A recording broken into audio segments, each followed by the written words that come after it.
इतिहास का एक और चेहरा भी अब यूपी में सियासी खलनायक बन गया है। औरंगजेब के बाद अब सालार गाजी की बात चल रही है। सालार गाजी के नाम पर लगने वाले मेलों पर विवाद शुरू हो गया है। समाजवादी पार्टी के प्रवक्ता अमीक जमी साहब हमारे साथ हैं। अमीक साहब, सालार गाजी को लेकर के विवाद शुरू हुआ। संभल में सबसे पहले उनके नाम पर जो मेला लगता था उसको लेकर के विवाद शुरू हुआ कि वो मेला नहीं लगेगा। फिर उसके बाद बदायूं को लेकर के भी चर्चा हुई, अभी बहराइच को लेकर के भी चर्चा हो रही है। ये जो विवाद छिड़ा है इसको आप कैसे देखते हैं और समाजवादी पार्टी क्या कहेगी? देखिए, इसमें कोई विवाद नहीं। आज जब पूरी राजस्थान की पुलिस लखनऊ में बैठ के 1090 माननीय अखिलेश जी का बहुत विजनरी प्रोजेक्ट था, वो आके सीख रहे हैं कि महिलाओं की सुरक्षा में किस तरह से माननीय अखिलेश जी ने 1090 की बुनियाद डाली, वो उसको राजस्थान में अडॉप्ट करने का काम कर रहे हैं। तो हमारे उत्तर प्रदेश के जो पुलिस फोर्स के लोग हैं और जो संभल के एसीपी साहब हैं, मतलब आप कानून की किताब को ताक पे रखते हुए आप इतिहासकार बन रहे हैं। डीजीपी साहब से हम पूछना चाहते हैं कि क्या हमारे पुलिस के जो ऑफिसर्स हैं कानून नाफिज करने के लिए लगाया गया है या इतिहास पढ़ाने के लिए? आपको शौक है इतिहास का, तो हम भी इतिहास में बात करना चाहते हैं। ये हटा दीजिए, औरंगज़ेब हटा दीजिए, सालार मसूद गाजी हटा दीजिए। सीधे सीधे ये बताइए कि ओम प्रकाश राजभर का राजभर समाज पूरे उत्तर प्रदेश में पुलिस के हाथों क्यों पीटा जा रहा है? संजय निषाद जी के लोग, निषाद समाज क्यों पीटा जा रहा है? इसका जवाब नहीं है। अब आइए सालार मसूद गाजी पे। हमारा ये कहना है कि देखिए, समाजवादी पार्टी के लोग सभी धर्मों की, सभी जो महापुरुष हुए, हम उनका सम्मान आदर करते हैं। हम अगर ग्रंथ, किताबें और जो हमारे पुरातन हमारी जो किताबें हैं वो ये बताती हैं कि भगवान परशुराम ने सृष्टि से 21 बार क्षत्रियों का जो नाश करके पूरे क्षत्रियों के नामों निशान मिटा दिया था। अब आज क्षत्रिय समाज ये कहे कि साहब परशुराम जी की मंदिर पे हम हमला करेंगे या परशुराम जयंती उत्तर प्रदेश में नहीं मनेगी, तो जब आप इतिहास में जाएंगे तो गड़े मुर्दे उखाड़ेंगे, तो बहुत सारे गड़े मुर्दे उखड़ेंगे। और भारतीय जनता पार्टी, हमारे नेता आदरणीय अखिलेश जी हमेशा इस बात को कहते हैं कि जिनका कोई इतिहास नहीं होता वो इतिहास में 500 साल पीछे जाकर नफरत का काम करते हैं। आज मुख्यमंत्री भी बहराइच गए हैं। उन्होंने कहा कि किसी भी देशद्रोही का महिमा मंडन करना, इस तरीके की न्यू को आगे बढ़ाना है। हम पूछना चाहते हैं ना आदरणीय मुख्यमंत्री जी से कि परशुराम जयंती पर छुट्टी आपने क्यों ख़त्म करी? आपकी नफरत इसीलिए तो ख़त्म थी कि क्षत्रियों का नाश किया था भगवान परशुराम जी ने। हमारे भाई ब्राह्मण भी हैं, हमारे भाई क्षत्रिय समाज के लोग भी हैं, लेकिन मुख्यमंत्री जी इतिहास में इसलिए फंसाना चाहते हैं कि लॉ एंड ऑर्डर उनके कंट्रोल में नहीं है।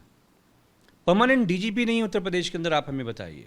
जितने इन्वेस्टमेंट हुए, आदरणीय मुख्यमंत्री जी विधानसभा में अगली में बता दें कि कितनी फैक्ट्री लग गई, कितने पावर प्लांट लग गए, कितने लोगों को नौकरियां दी। आगे का विजन क्या है? विजन सिर्फ ये है कि किस तरह से मुसलमानों को तकलीफ दी जाए, किस तरह से दलितों पिछड़ों के आरक्षण पे हमला किया जाए। हम आदरणीय मुख्यमंत्री जी को बहुत ही सम्मान के साथ बता देना चाहते हैं, आदरणीय मुख्यमंत्री जी, चाहे वक्फ बिल हो, चाहे औरंगज़ेब के नाम पे मुसलमानों को निशाना बनाया जाना हो, चाहे दलितों पिछड़ों का आरक्षण छीनना हो, समाजवादी पार्टी आपको ललकारती है। कोई ताकत नहीं है कि जो पिछड़ों को, दलितों पे, मुसलमानों पर हमला करेगी और उत्तर प्रदेश में समाजवादी पार्टी बैठी रहेगी।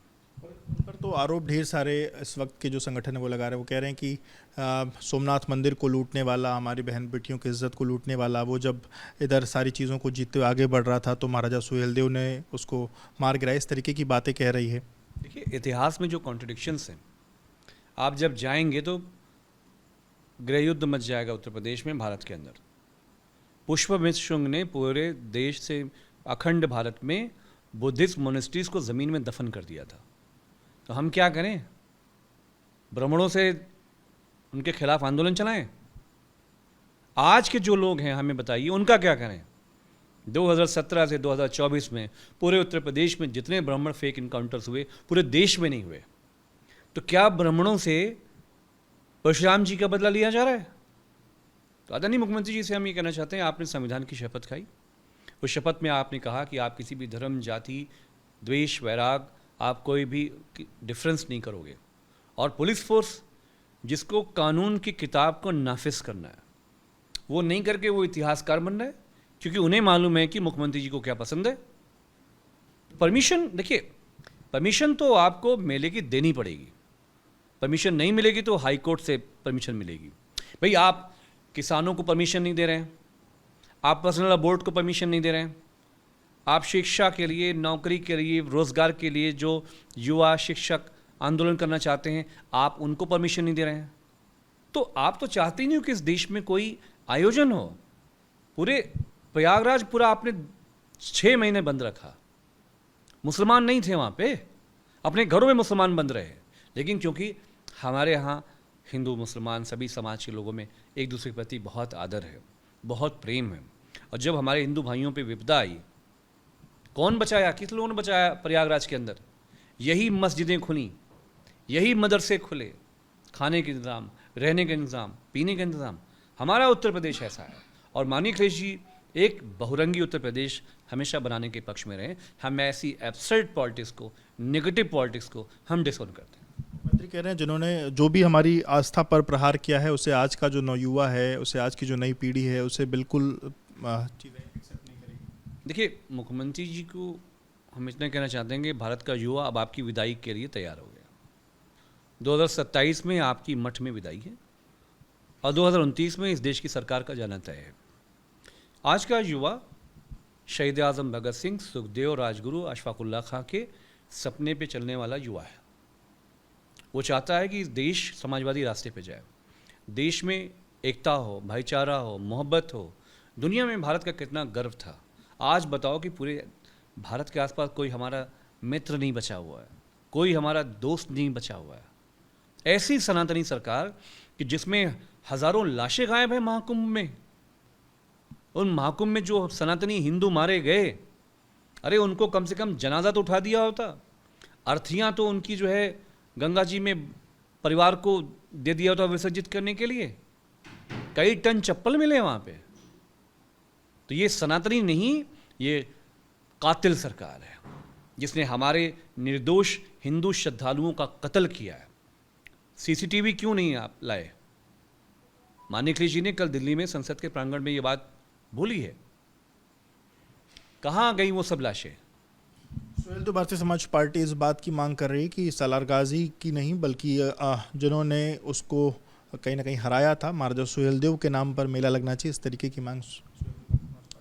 देखिए, महाराजा सुहेलदेव का पूरा देश, हर नागरिक सम्मान करता है। ये सीधे सीधे जो नया दांव है आरएसएस का, जो दशहरा से पहले का दांव है, ये चाहते हैं कि पीडीए में दरार पड़े। मैंने दोबारा कहा कि ओम प्रकाश राजभर जी का समाज जूता खा रहा है उत्तर प्रदेश की पुलिस के जरिए, उसको सम्मान नहीं हुआ। निषाद समाज जूता खा रहा है उत्तर प्रदेश की पुलिस के जरिए, उसको सम्मान नहीं हुआ, आरक्षण उसको नहीं मिला।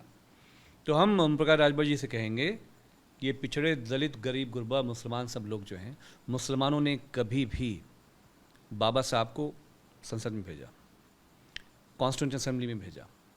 बाबा साहब के बाद जब माननीय काशीराम जी उठे, पेरियार उठे, जब पेरियार हिंदी पट्टी में आए तो डॉक्टर अब्दुल जलील फरीदी ने उन्हें हिंदी पट्टी में ज़मीन दी। काशीराम जी को मुसलमानों ने खड़ा किया।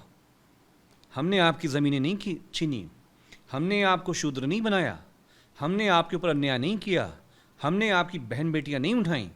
मुसलमान तो हमेशा राजभर समाज के साथ, निषाद समाज के साथ, आप गांव में चल जाओ, क्या अंसारी परिवार ओम प्रकाश राजभर जी की जवानी से लेकर आज तक उनके परिवार के साथ नहीं खड़ा हुआ है?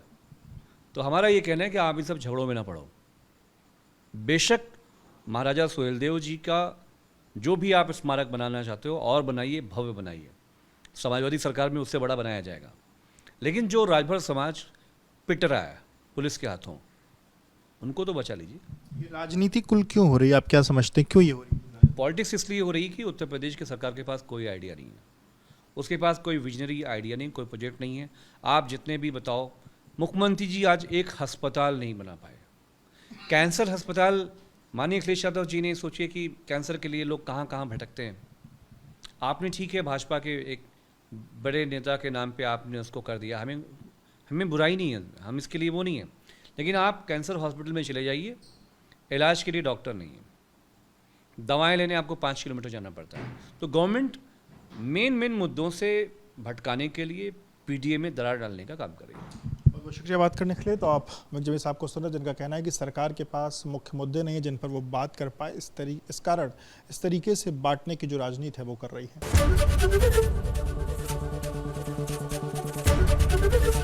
एबीपी गंगा, खबर आपकी, जुबान आपकी।